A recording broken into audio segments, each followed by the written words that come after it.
Salut, bienvenue sur ma chaîne pour ceux qui viennent pour la première fois et qui ne me connaissent pas. Je suis Dani Diane, styliste modéliste et décoratrice d'intérieur. Si c'est la première fois pour toi d'arriver ici, on parle de beauté, de confiance en soi, on parle aussi de couture, de décoration. Alors si cette vidéo t'intéresse, abonne-toi et on passe à la suite de notre vidéo.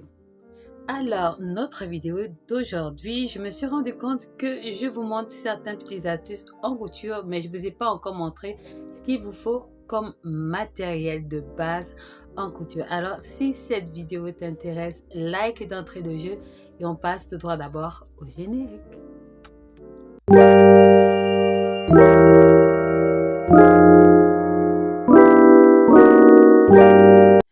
Premièrement, il va vous falloir une machine à coudre. Vous avez plusieurs exemplaires. La première machine à coudre, c'est celle qui a pédale, qui n'est pas électrique, mais elle est vraiment compliquée pour quelqu'un qui ne s'y connaît pas en confection. Mais cette machine coûte beaucoup moins cher que toutes les autres. Vous pouvez vous acheter cette machine et ensuite vous acheter un moteur. Ça va toujours faire moins cher par rapport à une machine électrique.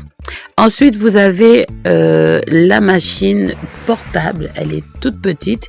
Elle vous permet de pouvoir commencer la couture. C'est vrai qu'il y a certaines qui sont petites, mais qui sont beaucoup plus performantes. Mais moi, je préfère vous conseiller ce genre de machine. Elles ont la boutonnière, elles ont la brodeuse, elles ont plusieurs facultés qui pourra facilement vous revenir moins cher si vous achetez ce genre de machine avec elle vous pouvez faire beaucoup de choses. Mais si vous avez beaucoup plus d'argent, vous pouvez vous acheter par contre une machine industrielle. Elle vous permet de pouvoir avoir plus de performance en confection et celle-là, il vous faut du temps pour pouvoir apprendre à coudre avec. Mais vous pouvez aussi l'acheter même si c'est la première fois que vous apprenez la confection. Mais celle-là, elle est plutôt limitée parce qu'elle ne fait juste que la couture, elle ne brode pas, elle ne surjette pas. Voilà pourquoi je vous ai proposé l'autre machine. Un petit conseil, lorsque vous allez acheter votre machine, de préférence, voyez le vendeur, il s'y connaît mieux que vous par rapport à ce que vous voulez. Ne vous appuyez pas sur ce que vous voyez dans les différentes vidéos en matière de couture, mais le vendeur pourra mieux vous donner la machine qu'il vous faut pour quelqu'un qui apprend encore la couture. C'est hyper important. Pour votre machine, vous aurez besoin d'une canette ou de plusieurs canettes parce que cette pièce est vraiment importante pour votre machine. Sans elle, vous ne pouvez pas confectionner. Elle vous permet de enfiler le fil, les différentes couleurs que vous voulez. Voilà pourquoi je vous conseille d'avoir au moins 2 ou 3 canettes pour éviter chaque fois d'enlever le fil dont vous n'aurez plus besoin. Donc, c'est vraiment très important. Ensuite, vous aurez aussi besoin du boîtier.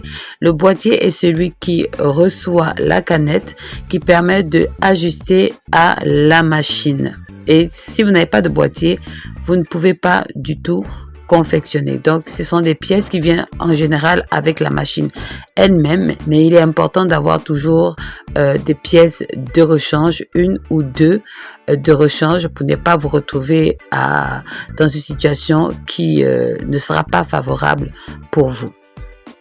Alors, en continu, il vous faudra du fil. Le fil permet justement de coudre, c'est-à-dire fermer, je ne sais pas comment expliquer ça, en tout cas faire la couture pour le vêtement que vous voudrez coudre. Il est important d'avoir beaucoup de couleurs et ça dépendra aussi du tissu que vous aurez. Il y a plusieurs genres de fils. Il y en a ceux qui sont gros, comme vous avez vu tout à l'heure, et des petits. Il y a aussi plusieurs marques. Il est important de voir ce qui est bien pour vous parce qu'il y a des fils qui se coupent très vite, qui ne sont pas de bonne qualité et il y en a aussi qui sont de bonne qualité. Donc les fils varient souvent à des prix quand même très abordables. Les fils ne sont pas très chers, mais ça dépend aussi dans les magasins dans lesquels vous allez acheter vos fils. Donc il n'y a pas vraiment grand chose à dire sur ça. Vous avez plusieurs, mais moi je préfère vous conseiller de prendre ceux qui sont tout gros et précisément il y a des fils pour les machines à coudre, c'est-à-dire simplement pour la confection. Il y a des fils pour d'autres machines. Donc, il faut préciser quel genre de fil voulez-vous avoir. Passons aux aiguilles. L'aiguille de la machine industrielle est une aiguille à boule rond. Il est important de le savoir parce qu'il y a deux sortes d'aiguilles. Je vous parlerai de l'autre plus tard. Donc, l'aiguille à machine a une tête ronde et plate sur un côté. Et il y a plusieurs numéros pour les jeans, pour les tissus fragiles, pour le coton.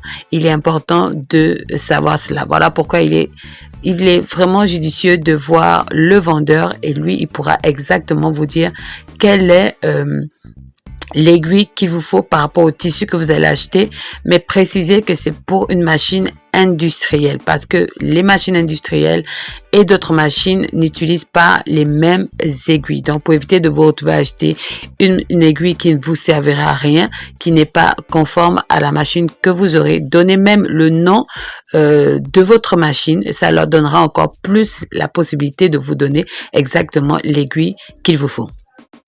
Toujours pour ce qui est indispensable pour votre machine, c'est le pied de machine. Il y a plusieurs genres. Il y a le pied qui vient directement quand vous achetez votre machine, qui vous permet de faire des coutures droites. Il y a le pied qui est important pour des fermetures, pour placer les fermetures, parce que c'est pas avec le même pied qu'on utilise pour faire la fermeture. Il est important de le savoir. Il y a différents autres pieds qui vous aident à faire, par exemple, des franges ou qui vous aident à faire des plis.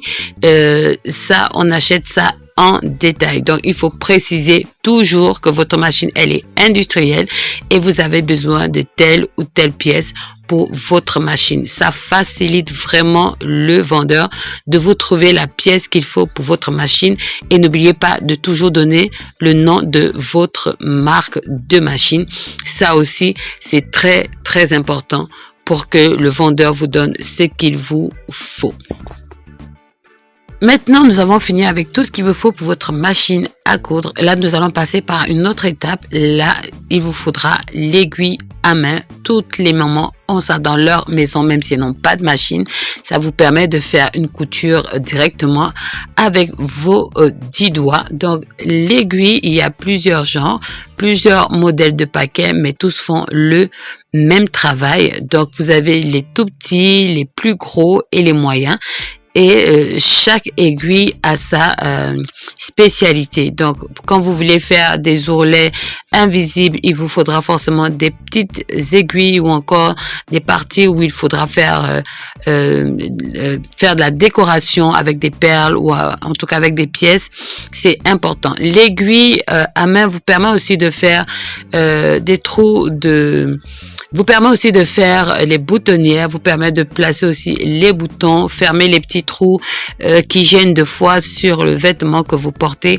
C'est important. Donc ça, c'est un indispensable pour la maison.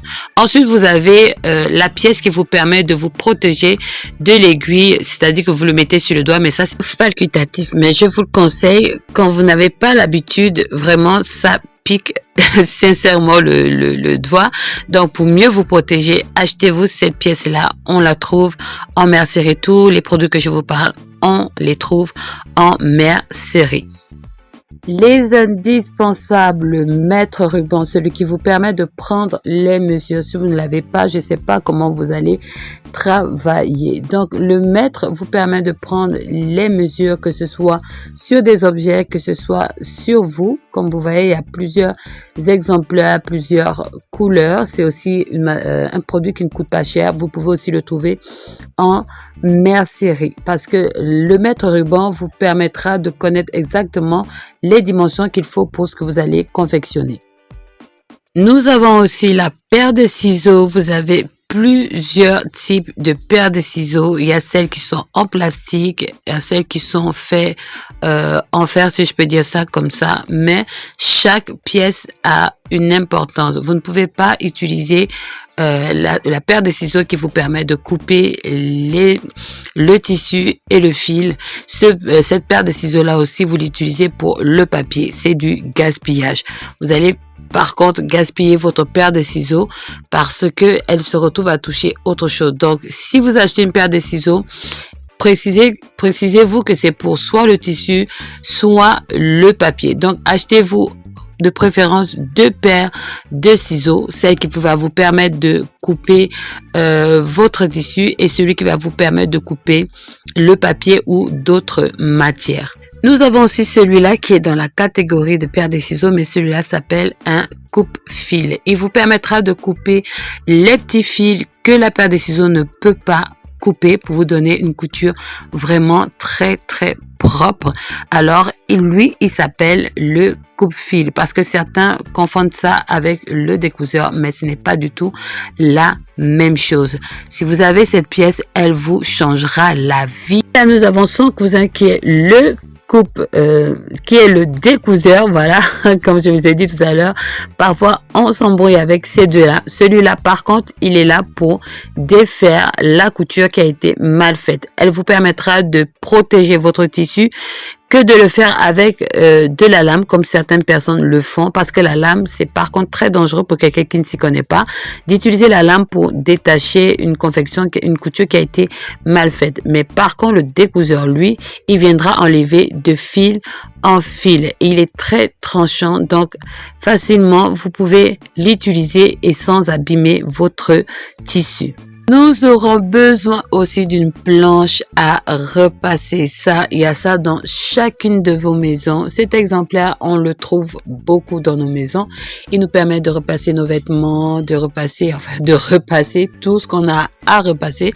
Elle nous permettra aussi de nous aider en matière dans la confection, parce que quand vous confectionnez quelque chose, vous devez repasser au fur et à mesure pour bien appliquer votre couture. Ça vous facilite le reste de votre confection. Vous avez plusieurs genres de planches à repasser. Vous avez celle qui est traditionnelle. Vous avez aussi d'autres qui vous permettent d'avoir aussi du rangement. Il y a beaucoup de modèles. Ça dépend de vous. Ça dépend de votre espace. Il y a aussi ceux qui nous permettent de repasser les courbes et tout ça. Donc, c'est très simple. Achetez ce que vous voulez. Et lorsqu'on parle de planche à repasser, on parle bien sûr de fer à repasser. Vous pouvez utiliser d'abord le fer que vous utilisez chez vous à la maison, c'est-à-dire le simple fer à repasser. Mais vous avez aussi ceux qui sont beaucoup plus performants, les fers à pressing. Ça, c'est vraiment très bien. Mais si vous n'avez pas beaucoup, achetez une simple machine, un simple fer à repasser, pardon. Nous continuons avec l'épingle à tissu. C'est un indispensable qui vous permettra de pouvoir ajuster, de pouvoir faire en sorte que votre tissu ne bouge pas pendant que vous êtes en train de coudre. Il est vraiment essentiel pour vous, mais vraiment il n'est pas aussi trop important. Donc vous avez plusieurs couleurs, plusieurs modèles, des tout mignons, des tout jolis, pour que ça fasse joli à la vue. C'est à vous de décider. C'est aussi un produit qui ne coûte pas cher. Ensuite, vous aurez besoin de son bracelet qui vous permettra de les mettre sur votre main, à ne pas chercher à chaque fois. Donc, ça vous permet de travailler beaucoup plus vite. Enfin, pour terminer, le tissu, celui qui va vous permettre de pouvoir couper, de pouvoir mettre tous les produits que nous avons parlé tout à l'heure. Mais de préférence, prenez un tissu comme la popeline. C'est un tissu qu'on utilise beaucoup plus pour les doublures ou encore pour pouvoir faire des essais, ou encore du jean, du lin ou encore de la grette. Ce sont des tissus qui sont plutôt lourds, faciles à manipuler quand on apprend encore à confectionner. Et voilà, notre vidéo est terminée. J'espère qu'elle vous a plu. N'oubliez pas de vous abonner, de liker, de laisser des petits commentaires. Et si vous voyez qu'il y a quelque chose que j'ai oublié, que vous connaissez en matière de matériel de base en couture, mettez-le en commentaire. Moi, j'attends beaucoup vos commentaires, vos messages, vos petits cœurs. Likez, partagez. Et moi, je vous dis à la prochaine. Ouais.